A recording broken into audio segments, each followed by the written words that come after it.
Ya biri de yazıb, indi bu nə danışır ki? Amerika kəşf elədi bu. Çox xoşuma gəldi. Yazdım, yox,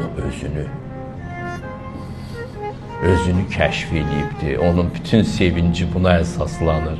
Bu həqiqətən çox böyük bir sevincdir. Sən Amerikanı kəşf eləyə bilərsən, Kolumb kimi. Amma inanmıram ki, onun sevinci özünü kəşf eləyən Walt Whitman'in və ya Nəsiminin sevincinə çata bilər. Heç tozuna da çatanmaz.